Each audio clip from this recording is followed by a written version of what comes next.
Hello and welcome to another amazing Python tutorial.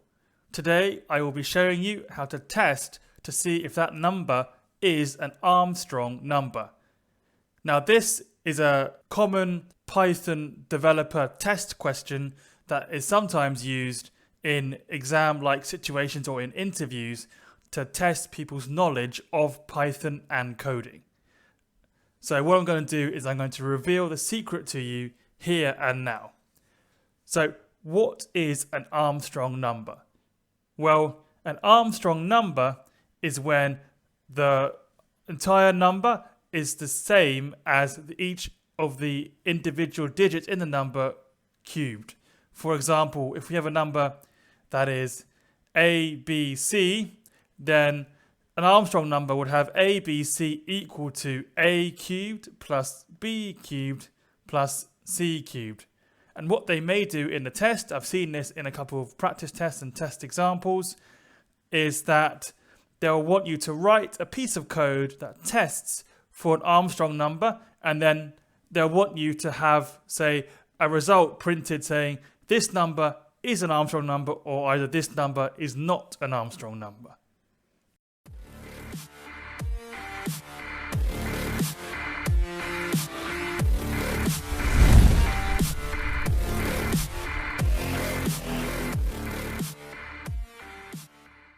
So let's get started.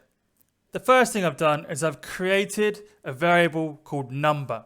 And in this case, number is a string. So I've got 407 in quotation marks, and this is our number that we are going to test to see if it is an Armstrong number itself. And the key thing here to realize is that 407 is actually an Armstrong number in itself. And so the best thing to do here is to test whether the condition is true. And then we can work from that to then apply other numbers, which hopefully are a mixture of false and true numbers, which then we can prove to whoever we need to prove this to, or just to ourselves, that this code works. After you've created that variable number, we're also going to create an empty list called digits. So you type in digits equals and then just have square brackets with nothing in between. That creates an empty list which we can then put our digits into. So in 407 we're going to put the cubed of 4, the cubed of 0 and the cubed of 7 into this list as 3 separate items. The next thing you can do is we're going to create a variable which we're going to add the cubed of every digit to every time. So then we get a total number of the cubed of each one of those digits, and we're going to call it sum underscore digits underscore cubed, which is essentially the sum of all those digits cubed. And then after we've done that, that is the setup of our lists and variables created. And then the next thing we can do is we're going to create a for loop, which then breaks down our number into its individual digits, and then we're going to append the cubed. Firstly, we're going to append the digits to this list, and then we're going to add each one of the cubed of each one of those digits to this variable here, and then hopefully we can then write a if-else sort of statement to then test to see whether it is an Armstrong number or not. So first things first, let's walk through this step by step, and if you didn't understand the explanation I gave just now, hopefully you will definitely understand it when we walk through it. So if we then have as our next line for I in number, so for each one of these elements in our number, which in this case is 407, and then colon, we're going to have digits.append the int of I. So this is where our string of 407 turns into an integer of 4, 0, and 7. And then once we've done that, we can then we can then add the cube of each one of those integers of I to this variable here. And then the loop will run through each one of those digits in the number itself, adding to this variable and adding to the list here. And we can then test this now. So if we print digits and we print the sum of digits cubed, we can then run this code and we can test to see whether this actually works. So here we have 4, 0, and 7, and then below that we have the sum of those cubed, which is 407. And the test here, because we know that 407 is an Armstrong number, and so what we need to do is write some code to prove that that is the case. And so what you should expect is exactly that, the sum of the digits cubed to be 407. So now we can press any key to continue, and we know that our print checks have worked. Very useful to do our print checks for this very exact reason. And now what we can do is we can write an if-else statement, which then says if this number is an Armstrong number, then print this number is an Armstrong number. If not, then print this number is not an Armstrong number.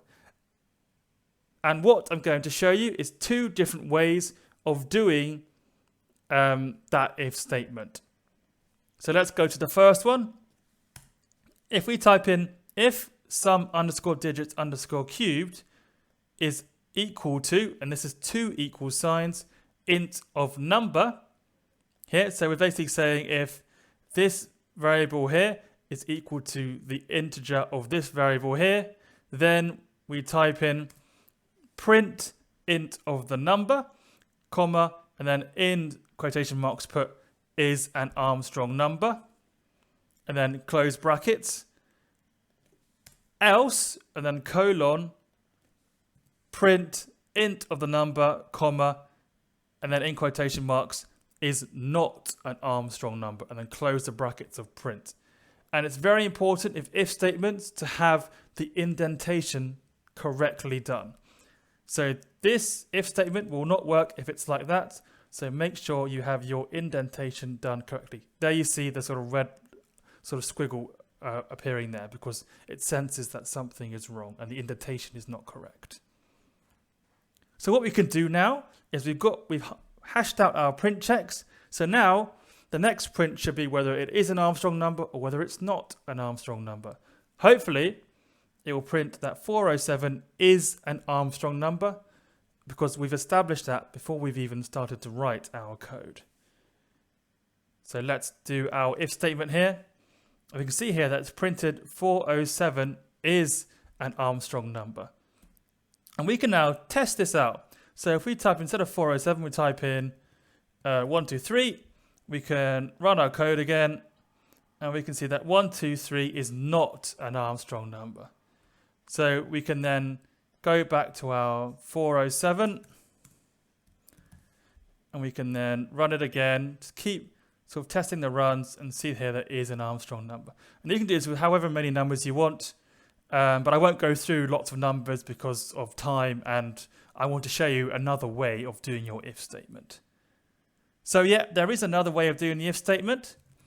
It is a bit longer, but then it does mean you don't need to have this sum of the digits cubed variable. So you can get rid of that bit and rid of that bit. So it does make your code a bit smaller, but it does make the if statement a bit more complex. And this is how it goes. So if you have your if, and then in here you have digit 0 cubed, the to the power of is 2 asterisks. So if digits 0 and then asterisk 3 plus digits 1 asterisk 3 plus digits 2 asterisk 3, and then you'll have to, if it's more than 3 digits, then will need to modify accordingly. But these numbers have 3 digits normally. But then say if digits 0 cubed plus digits 1 cubed plus digits 2 cubed, which is exactly the way, it's a different way of doing this variable here, is equal to int of number, exactly the same equal to as we had in the other if statement. Then we have print int number is an Armstrong number, else print int number, and then is not an Armstrong number. So what we've done here is we've essentially found a way to get rid of this line here and this line here, and we've made our code a bit shorter. So if they ever ask you in a test, how could you improve on your code that you've done just now, you could refer back to your Armstrong number and then have this as your second example, just as a point if this helps you out. So we can now run this and test this to see if it works. So we run it. You can see here that it says 407 is an Armstrong number. And then we can test it to just a random, let's say 123. We know that 123 is not an Armstrong number.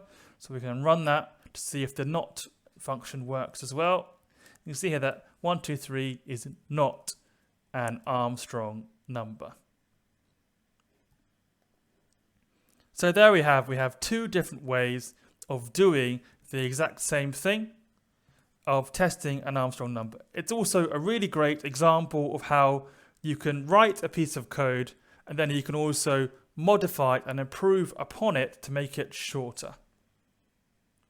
So I hope you've enjoyed that question, and hopefully now that you have watched this tutorial, you'll be able to answer this question if it comes up in one of your exams.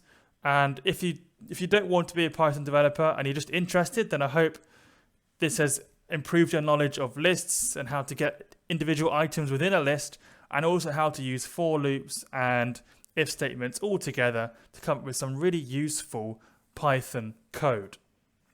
So please do subscribe to my channel. Please do share this to other people who you feel may benefit from this, especially these sort of tutorials where these could come up as sort of questions.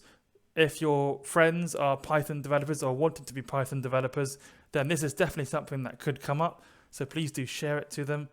Feel free to embed this tutorial into into your sort of videos if you want. And I will see you in the next tutorial. So please do subscribe, please do like, and comment below if you have anything you want to say, or if you have any ideas for any other great tutorials.